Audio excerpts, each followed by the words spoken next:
You're listening to the Gender Reveal Party podcast. I'm your host, Jay Pryor. This isn't your usual gender reveal party. There will be no baby sex parts. This is the real reveal, where we reveal gender through stories of brave humans willing to share their lived experience. Enjoy the listening. I sure enjoy making it. Welcome back to the Gender Reveal Party podcast. I'm Jay Pryor, host, and I'm so excited to have my friend Aurora Higgs back with us. Aurora was our third podcast. And at the time, I was thinking about this morning. First of all, hi, Aurora. Welcome back. Hi, thanks for having me back. Thanks for not kicking me out after the last one. Hell no, are you kidding? You're going to be back and back and back. So one of the things I wanted to make sure to ask you, because initially, you shared your gender identity with us and your pronouns. I'd like you to do that again because they change, right? Things shift. So what's your gender identity and pronouns these days? Yeah, I identify as a Black non-binary trans femme. And my pronouns are she, her, and they, them. Oh, that rhymed a little bit. That's my new my new poem.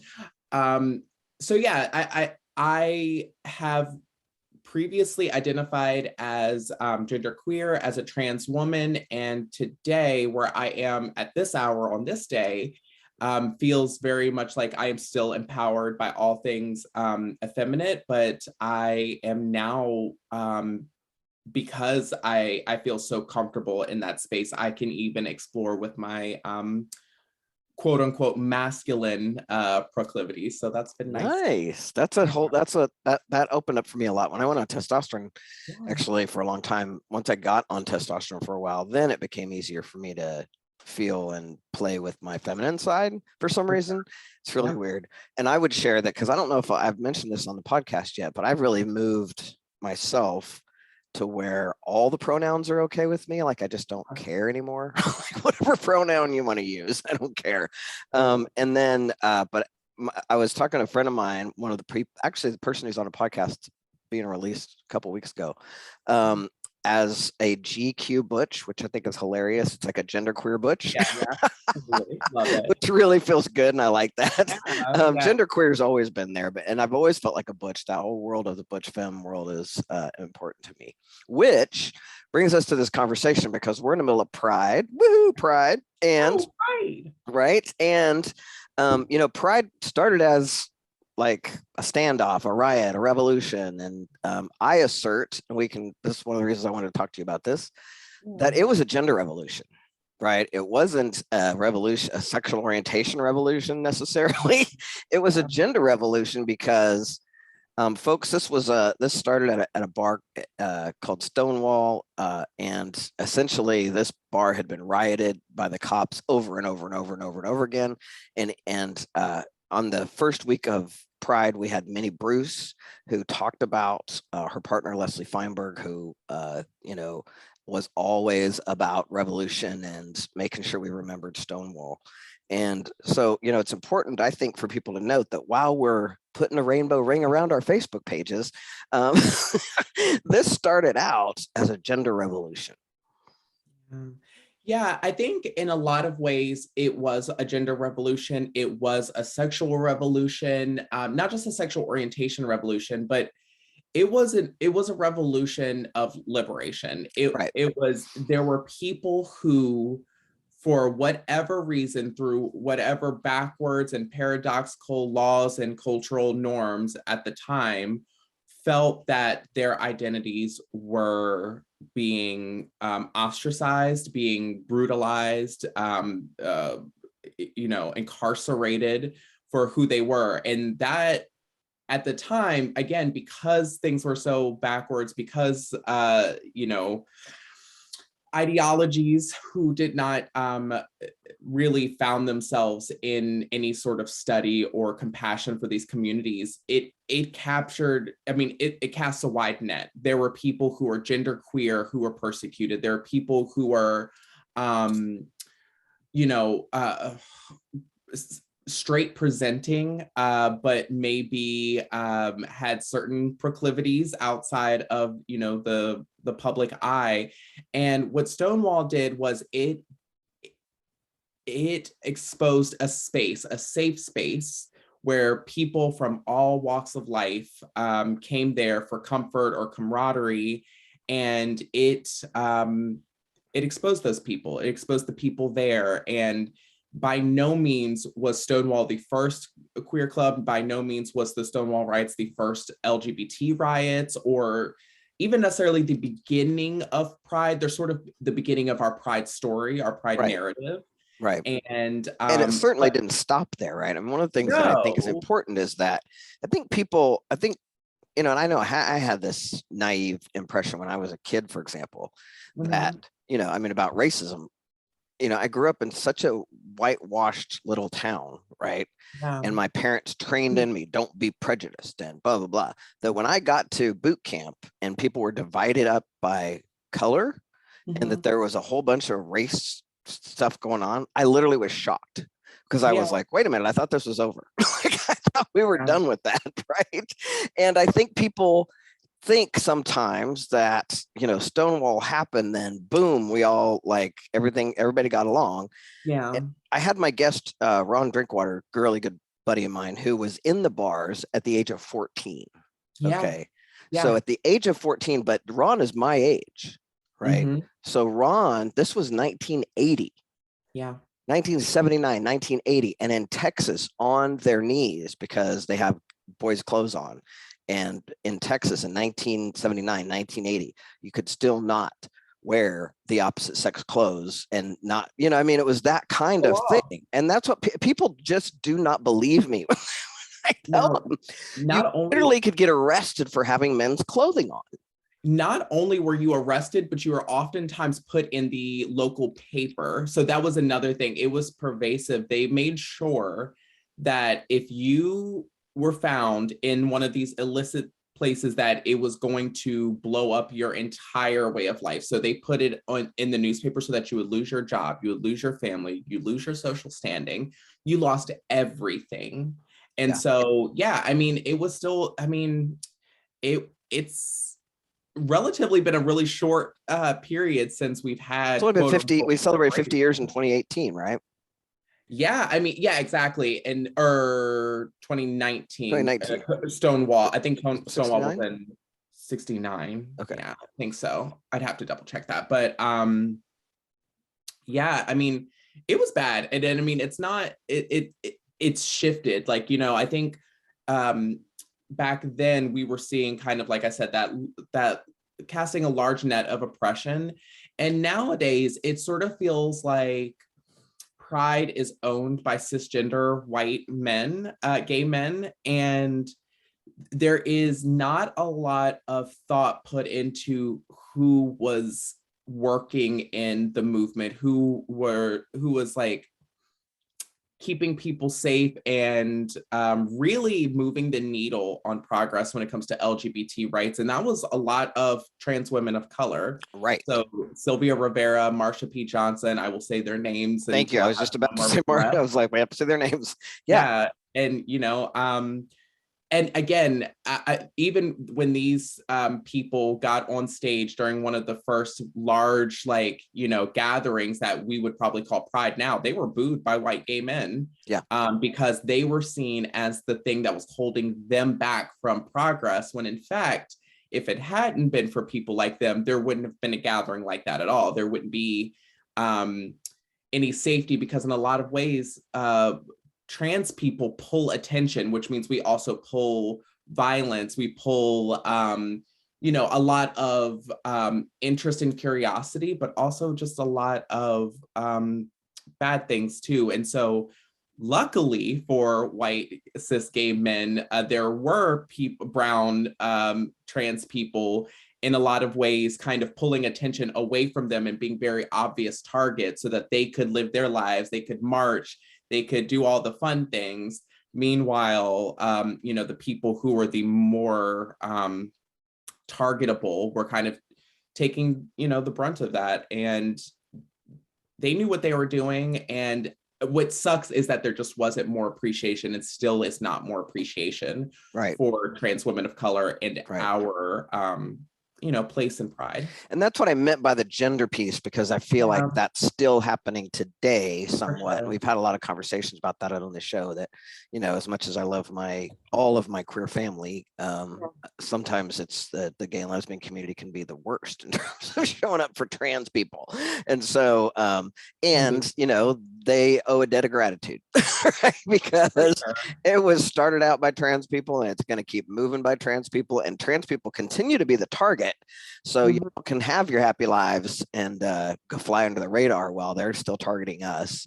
Right now, they're targeting trans women. I think it was Alabama just passed. I can't remember where. Somebody just passed another law about, and the law is called something like supporting women's sports, right? So, that one. Okay. I was like, which Alabama law? Because wait, no, that's North Carolina, right? North Carolina. It was North Carolina that was like supporting women's sports or something law. Something like that. Yeah. And I think Alabama is one of the states now, again, I'll have to look into this, that is persecuting parents who are Texas too.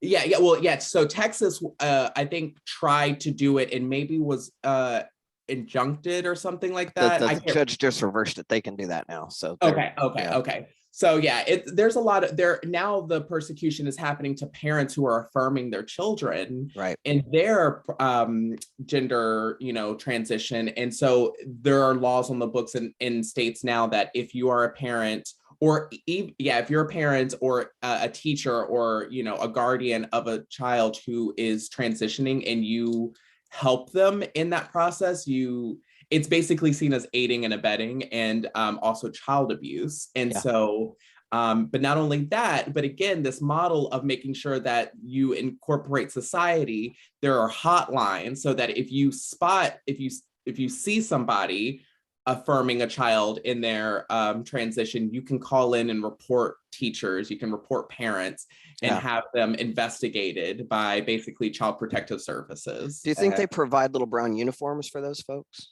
You know what? I bet you they will do whatever if those folks start asking for things, that they ask for little hall monitor stashes, or they'll give it to them. They'll deputize, they'll do whatever. They will.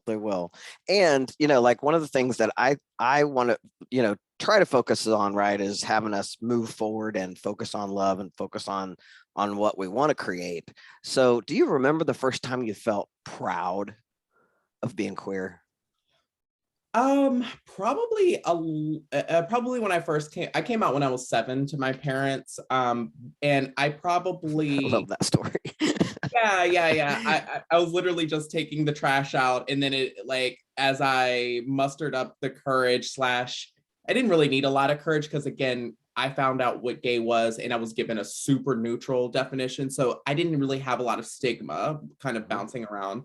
Plus I had gay uncles, and, my parents are pretty liberal people. So I kind of knew that I'd be okay no matter what. But yeah, I just kind of shouted it up the staircase to my dad one time when I was 7. And he was just like, okay. And just like your precocious 7-year-old telling you that they're queer. And I think it was probably a little bit after that I just felt like I did it. And I didn't even really know what I had done, but I do remember pride in that. Like I remember being like, either not so much I did it, but like I'm different, because again, I didn't really know that there was a stigma, but I knew that being gay was not the norm. But I also knew that nothing I had done up to that point was considered normal. I was also a super precocious child. Like I was obsessed with adults growing up.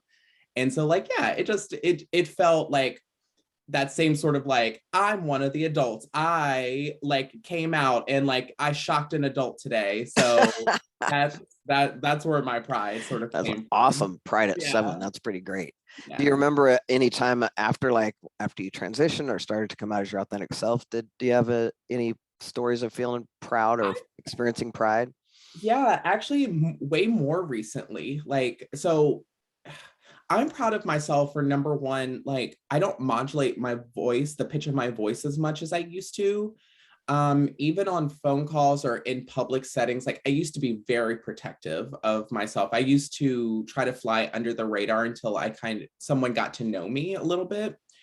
And nowadays, even going outside without makeup on, or, you know, like that's what I was talking about when I said like I transition now. I feel more comfortable kind of playing in the mask, or even just in my natural default, like even when I don't not like feminine it up. But I've been really proud of myself lately of not trying to up pitch my voice in order to be taken seriously, right, or to be considered a femme. But it still doesn't mean that I love hearing my voice played back, but it is this thing of like, I'm not like, it's too much work, and I don't owe this person this amount of labor, so right. they'll just have to like take it. And I do feel like by being my natural self, I'm actually helping that person by giving them like, here's like the most organic setting I have for you, and now you can go on and say that like you can meet other like diverse arrays of people because like you had an interaction with me, Right. and like you did fine there. So Yeah. you know, I kind of feel like I'm providing immersive experiences for people in the queer world. Well, and I think part of our gift as being trans queer people is showing up in the world as our authentic self provides stuff for everybody all the time, you know. And the biggest thing for me about Pride is when I started being an activist and sharing my story, I didn't realize the impact that I had on other people. Yeah. And so when I started getting present to the impact that I have on other people, that's when my pride was like, holy crap. And I always felt proud from the minute I walked into that bookstore and somebody said, hey, who's the new baby Butch? And I was like, I am home. Yeah. It's the first time I've ever felt home, like really at home anywhere. Like I just didn't feel like myself anywhere until that moment. But once I hit that, I was like, oh, this is who I am. And then it was like, yes, give me the buttons. And I was out, you know, the whole thing. I felt a lot. I love that. Give me that. Queer person knows what that means. Button. Give me the buttons. Give me the buttons. Buttons on denim. Pride 101, queers love buttons on denim. Or leather. But mine was a jean jacket at the time. Damn right. And I knew it would be. And it was a black triangle. Because back then we used to use a black triangle as the you know, dyke, was our word back then. Yeah. I had a black triangle tattoo even. So anyway, but I really have always had a lot of pride. But when I started making a difference speaking, and one of the first times was, you know, well, first of all, going to panels, and just like you said, at the time we were like 2 gay men and 2 lesbians and 1 bisexual person if we could find them. And I would say, my name is Janet and I'm a lesbian. And now you know one. Yeah, exactly. You're welcome. And now you can't tell me that you don't know a gay person, because now you know my name. And I do the same thing as a trans person. But I remember being on Wesco Beach and sharing my story, and then having this young woman later in the bar that I'd never met before come up to me and say, hey, you're Janet Pryor. And I was like, yeah. She was like, I heard you speak on Wesco Beach today and tell your story. It was like National Coming Out Day on campus or something. Yeah. And she said, she goes, I heard you tell your story. And I thought, if you can tell that story to all these people who don't know you, I can come out to my mom. Wow. Right. And she's like, and I did. And I was like, how'd it go? And she was like, she's going to be okay. Okay, right. I was like, ooh, yeah. I was like, you know, I mean, because, you know, parents aren't like, yay, but I mean, you know, she's going to be okay. That means she's going to move from there. But for me, it's like, if you have the courage to talk to your mom just because I was telling my story, like that made me proud. And that made me want to keep telling my story and keep being proud and keep telling my story. And if nothing else, to be there for the kids who my goal is always, I don't want my nieces and nephews or any generation to have to deal with what I did. And, you know, when I have young trans guys, the other one was when I have these young trans guys come up to me that are 14, 15 years old, and they say, you're the only old trans guy we know. I know, right? But what they're saying is, I can see a future now. Yeah, model of possibility. Right? I can see a future now. You have a family and you have a job and you have a happy life, and mostly I see you on Jerry Springer. So, you know what I mean? Like, you're the only old trans guy we know. So for us, being that model out there in the world for others is also a lot of pride for me. I felt a lot of pride in just being able to be out. And I think it's fun, kind of, that we celebrate the whole month of June. As the folks know now, because I've already announced it, my birthday is June 1st. So, I'm kind of the grand marshal. Oh my gosh. Wow. Okay. I love that. I love that you and Pride Month are both Gemini Cancer. Yeah. So it's funny. fantastic. Yeah. Oh, Yeah. that's so cool. Yeah. Any other Well, words about also, pride you want to share? yeah, happy belated birthday Oh, since it's already thanks. Pride Month. Yeah. Yeah, thanks. Yeah. June's my favorite month. It's a lot of fun. I get that. Yeah. Yeah. My birthday's in August. And so my birthday is the end of August. So like the end of the summer and coming into fall. Coming into fall. Nice. So any other thoughts you want to share about pride? Yeah. So, God, I mean, where to start? So a couple of things is that number one, again, if you are interested in pride, then you are interested in learning about trans people of color and their contribution. And if you're not interested in the latter, then you're probably not actually interested in the former. And so our history as trans people is inextricable from the history of pride. Amen. And it, unfortunately, that does not stop people from trying to separate the two, but right. Really do engage yourself for Pride Month, engage yourself in the history of trans people and our contributions, our constant contributions.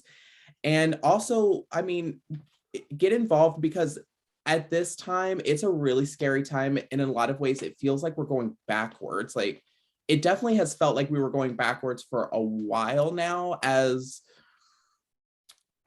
I mean, with the presidency of 45, it's started to feel weirdly like we're kind of going back.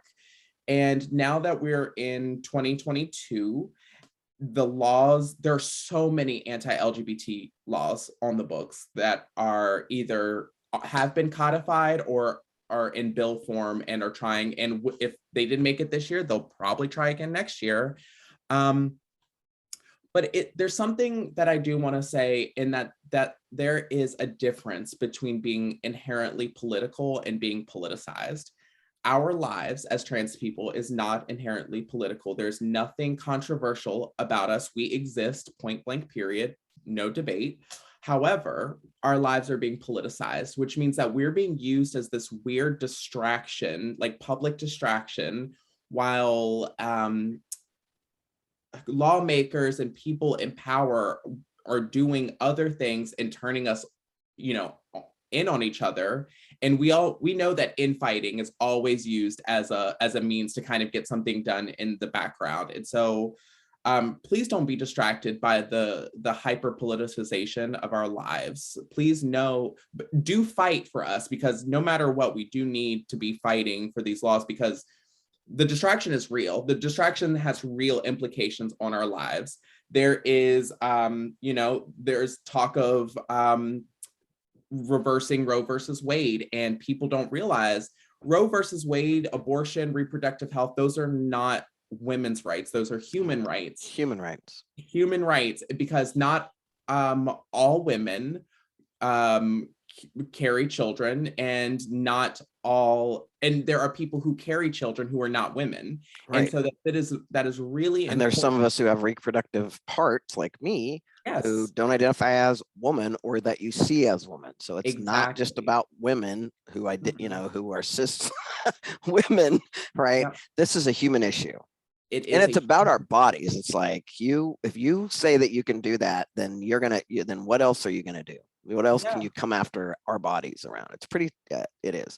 And I agree with you that, while I'm also, I'm a real stand for love and focusing on what's working, it is important to note that you are way less safe than you've ever been. And even me, as an out queer loudmouth, I'm less safe now than I was 10 years ago. Yep. And that's it. Progress is not always linear.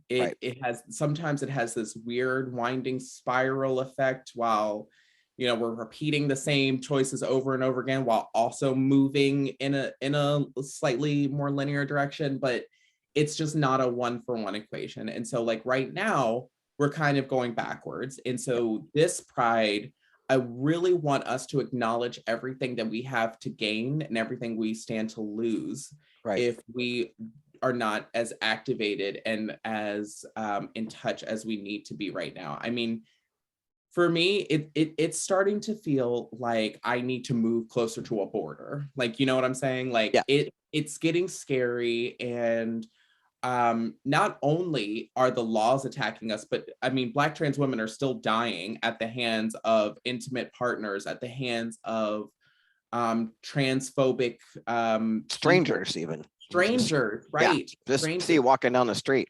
You know what word I have not said, has not left my mouth in probably 10 years is gay bashing.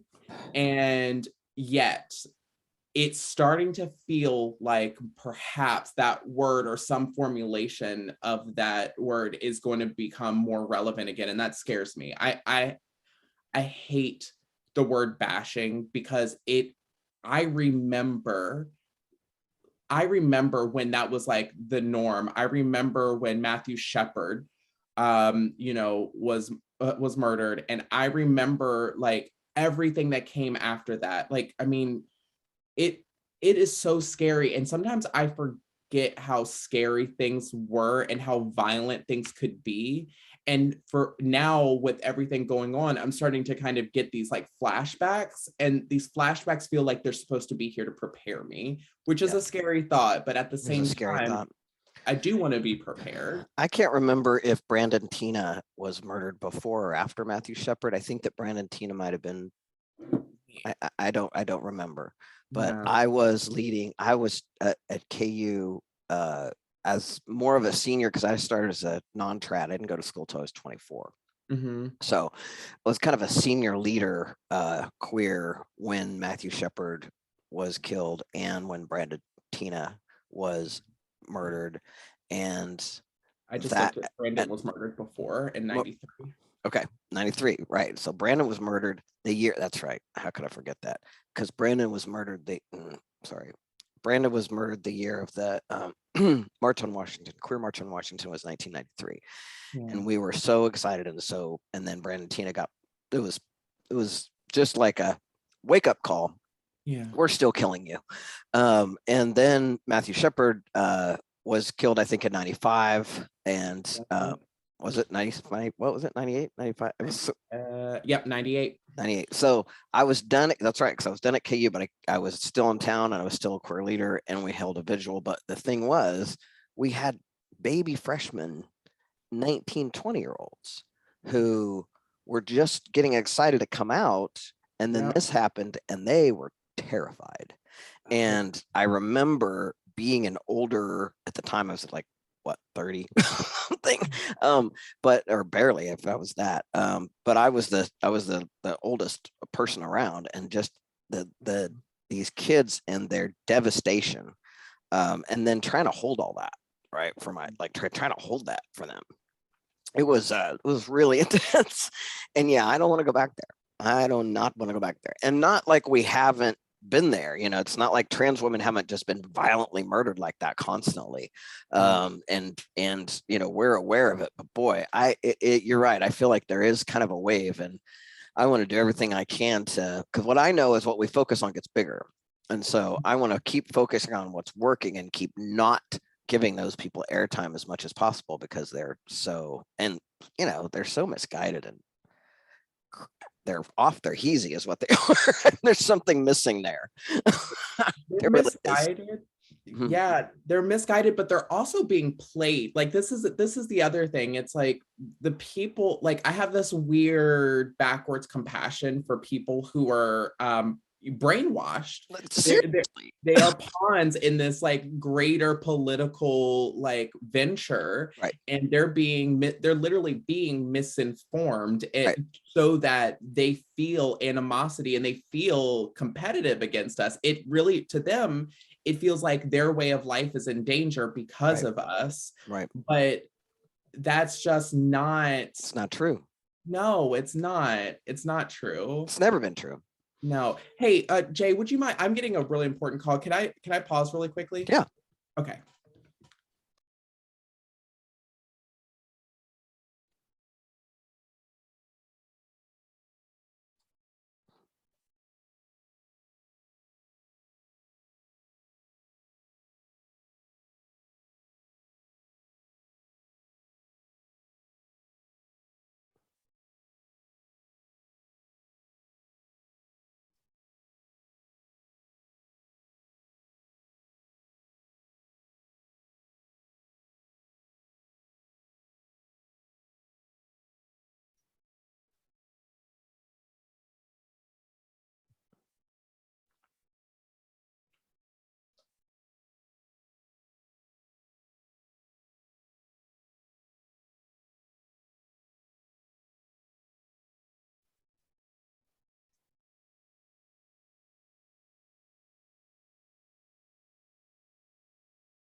Want to remind everybody, if you haven't subscribed, please subscribe and like and tell all your friends about us at the Gender Reveal Party.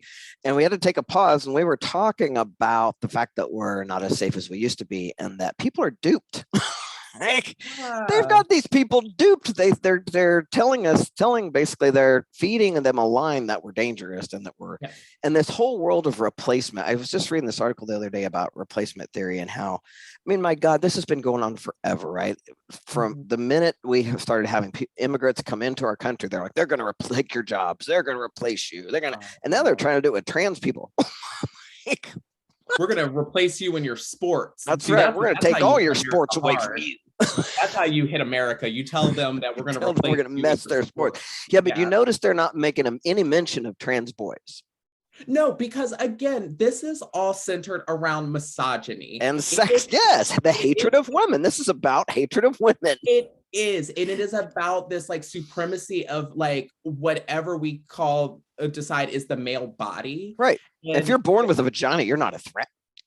Or how you could never be better than a boy in a sport with a vagina. No. Right. Which is funny because I feel like if you had less, external genitalia there might even make you better at things like running. I don't know. These are musings. Well, believe me, I know some. I mean, when I was a little, when you're little, you're all the same person for a long time. And I was tough as any boy, even though I was small. Yeah. Right. And if I would have gotten like if I would have gone on testosterone, I would have kept up. And I know that the kids I know that are trans boys that go on testosterone and are athletic, they're just right in there. And of course, these people couldn't acknowledge that because those people don't have a penis. So without a penis, you can't be athletic.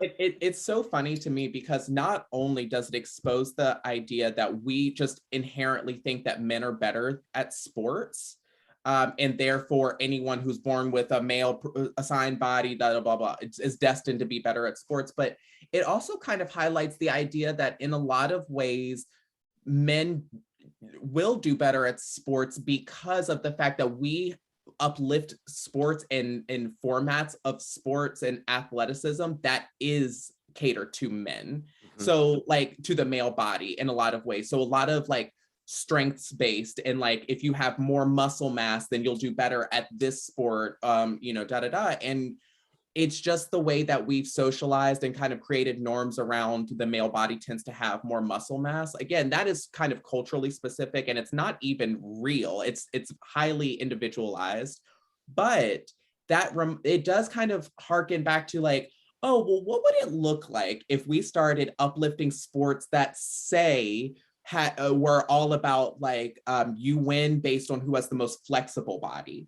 Now, if we created sports that kind of looked at the human experience and the human body in total, and then asked itself like, how can we create sort of like these feats of like wonder in regards to the human body, like if we focus on things that weren't based on muscle mass and therefore associated with like men, like things that had more to do with, like I said, flexibility, or things that had to do with like more strategy than they do, physical prowess. Like we don't try to like invest in those kinds of like forms of athleticism as much. And even when the Olympics come around every 4 years, I think Americans will look at some sports like curling and sort of like as a joke, because it doesn't require a whole lot of physical prowess. It does require more strategy. Right. And those are the kinds of sports that I want to see more of, because I feel like those sports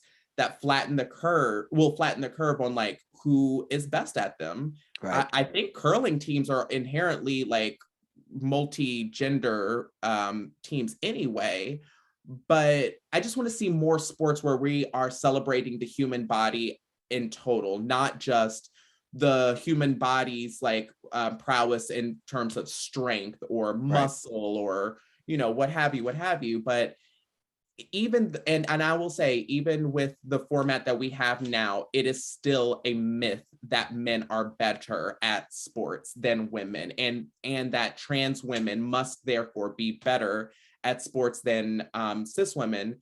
Because let me tell you too, I have very little testosterone in my body now that I'm taking hormones, to the point where I had to stop. I had to like take less because I have less testosterone in my body than most cisgender women do. Right. And which also goes back to the idea that there are cisgender women who have vastly diverse hormones going through their body. And so this hyperfixational testosterone. When I was admitted to the psychiatric ward at the age of 18, one of the things they told me is that I had a lot of testosterone in my body.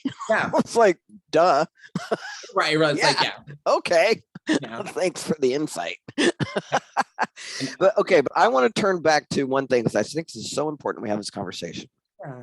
Women, you got to listen up. All you, especially you cis women with power, you have to listen to this. If you are pissed about Roe v. Wade and you are not pissed about trans rights, you are misguided. You have got to get this together, people. Roe v. Wade and trans rights are one and the same, right? This is about hatred of women. It is about like our bodies. I mean, they have got to get on board with this knowing. And it's like, why aren't women furious about the fact that they're not saying anything about boys in sport, about trans boys in sports? They're solely focusing on trans women. And I mean, they're not making this connection. So I really want to drive home this connection more than anything else, because I keep hearing all these women, they're so pissed about Roe v. Wade. And I'm like, why haven't you been this pissed about trans rights? Because they're one and the same. It's about hatred of women. It's about misogyny, and it's alive and real more than it has been in a long time. Yeah. No pussy hats for us. No one's knitting us pussy hats. So we got to get on board, people. We got to see the connection. Truly, they see the connection. And they do.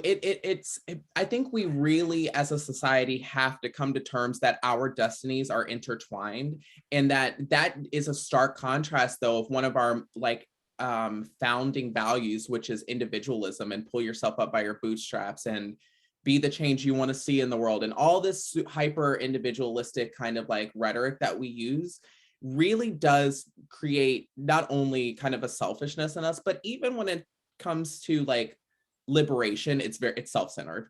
We have to liberate ourselves because no one's going to liberate us. And it's like, okay, but what if we created a world where we liberated each other such that you never had to uplift yourself? You just kind of had to look to your closest neighbors and help there where you could. Not even saving people across the world. Like, that's not really feasible and sustainable, but continuous neighborly kind of like connections, like helping your immediate vicinity, that creates ripple effects out. Yeah, it does. And we could cover, but I just think that we are victims of our own kind of founding values sometimes in this individualistic thing, even when it comes to when we need help. Yeah. I mean, myself, I hate asking for help. I'm sitting here with up until now. Right. And I'm just grabbing like a bum shoulder, and I'm still like acting like everything's okay and trying to make things work, because I do kind of function under the mentality that no one's going to save me. And part of that is that founding values that I've inherited, but also part of it is because everyone else is sort of under that. And I'm looking at the real implications of being Black and trans, and knowing that while everyone's looking out for themselves, and therefore looking out for yourselves really means looking out for yourself and people who look like you, people who remind you of yourself. Right. That people, because of that mindset, it is in fact true for me, because everyone's looking out for themselves, and I don't look like a lot of people in the world. There are Black trans women, but we're kind of all being left in this sort of like satellite space of the women's community, or in the non-binary community. And so I feel like the minute we kind of realize that all of our destinies are intertwined, and by helping our neighbors, we are helping ourselves. Yeah. And that, I think that's the kind of movement we really need, because that's a more overarching macro movement that I think is more sustainable and will have the kind of the trickle down effects we're looking for. Which is why I want all queers like us to own our backyards, like to at least be in our out in our neighborhoods, out in our world. I was accused recently by a person in my town that I keep pushing myself on my community, and that I am responsible for normalizing the Q slur, which is the word queer, in our community, in our town. And I was like, I'll stand up and take a bow for that. Thank you very much. So wait. So are they, so they're saying that you're normalizing the word queer and they are interpreting it as a slur when you're using it, even though you are queer and the word queer is being destigmatized. They're mad at me. They hate me more than They're they hate Christians. They told me they hate me and they hate trans people now more than they hate Christians. I was like, that's really weird. I thought they were Christian. No, they're not. This was another, unfortunately, an out gay man. But anyway, he hates trans people now because of me. He hates trans people more than Christians. But he single-handedly gave me credit for normalizing the Q slur. So, oh, wow, I didn't know that you did that on your own. That's really cool, Jay. I am the master of ceremonies.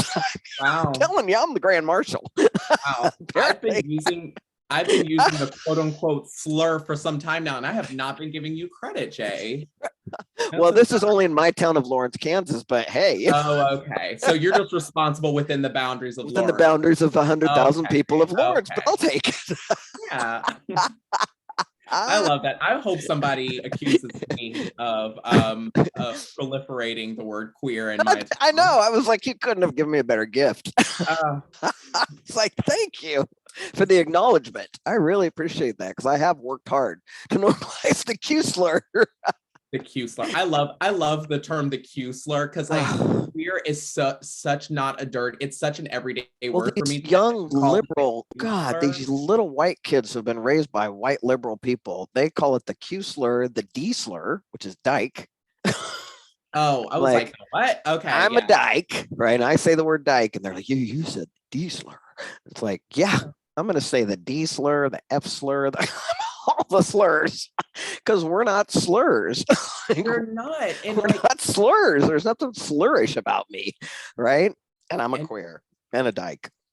We are powerful, beautiful, and savvy enough to take the things that have always hurt us and turn it into our most powerful weapons for subversion. So that is our superpower. I'm sorry, but we can turn slurs into social movements. Yep. Sorry about it.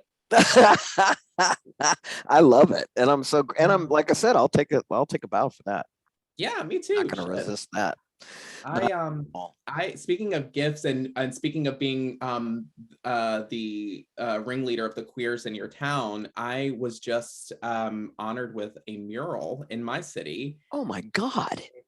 It's so weird to talk about in certain settings, but I'm going to be shameless here and say it is the coolest fucking thing that has ever happened to me. Is it done? It's done. It's beautiful. It's in Richmond. It's in the north side of Richmond, Virginia. Will you send us pictures? Absolutely. I will absolutely send you pictures. Thank you. It is Nico Cathcart is the artist, and they are a Canadian artist who lives in my town now, but they are world known to the point where there's a streets arts festival that recently my mural was like in the top 30 of best street art in the world for the month of April. Oh my God. So yeah, so it's so cool, and like I normally don't talk about how cool it is because it feels very like gross and icky, but that's just with people who I know can't handle it. But like we're queers and we know the historical significance of this, and so I'm gonna tell you it's the coolest fucking thing that's ever happened to me. It is the coolest fucking thing I'm so excited for you, and it's so deserved, and it's glorious. I can't wait to see it. That is brilliant, and I mean what a great tribute, and what a perfect Nico Cathcart is my hero now. Well, that's pretty brilliant. So any last words about Pride or anything you want to share with folks? I think for me, the biggest message is if you really want to celebrate Pride, go look at and go look up, the original folks and some of those speeches and go look at some of the history. Just don't put a ring around your Facebook page and call yourself an ally. Yeah. And also, like, if you want to be an ally, like my other thing I want to tell people is like, stop wanting to be an ally. You either are or you're not. If you're not an ally, don't force yourself to be one. We deserve better allies than that. Right. And also look into like how non-glamorous being an ally is, and just make sure that that's what you're up for. It's being an ally is not, it's not glamorous. It's not about you. It's actually asking you to do a lot of sacrificing of the privileges that you were unfairly given in hopes of redistributing that like wealth and privilege. And that's not a fun thing to do. Like, that's not, no one wants to give up a thing that they were like magically granted and is really powerful in society. So like, you know, I don't know. I want to move away from people wanting to be allies and I like people that. who are called to be allies and people who are really on our side. So well, because the real allies are already out there. You know what I mean? Like my sister's been, I mean, she was, when I was 14, and you know, she was the first person to, you know, she and my brother were like, "Are you gay?" And I'm like, "Fuck you," you know. Yeah, right. Yeah, but yeah. She's always been there. And then whenever I came out, and then when I transitioned, she learned about it, and then keeps putting her foot in it over and over again. You know, my siblings learned. I mean, they've always been there, and so it is that whole world of like, if you're an ally, you show up and you've been there, and we appreciate that. Some of the best allies don't even know what an ally is. Like, that's the thing. It's like not this hyper intellectual thing. It is sort of this like visceral and sort of like personal ethos that you follow. And well, if you haven't listened to my podcast with Ann Thompson Cook, you know, she has been putting her foot in it since, I mean, forever, you know, since the 70s. And, you know, her work, she hates the word ally because she's like, I'm one of you. I'm not, you know, and she's right. She's like, and I said, you know, I know that for you, but I want these people who were literally teaching people how to be kind to us to at least look at what a real ally is. Somebody who's been in there from the beginning, you know, so it's powerful stuff. So thanks for that. Thanks for coming on the podcast. I adore you, and I always love talking to you, and I always appreciate your perspective. And I feel like our audience really needs to hear from you. And, you know, as we've talked before, I want to have you back all the time. So awesome. Do you mind if I just show you a quick picture of the mural? No, please do. Please do. I have. Oh, can you give me screen sharing ability? Oh, sorry. Yeah, it'll be super fast. Yeah, no problem. But again, do this. I go to participants. Sorry, folks. I'm. There we go. Okay, I'm gonna just make the. Okay. Here we go.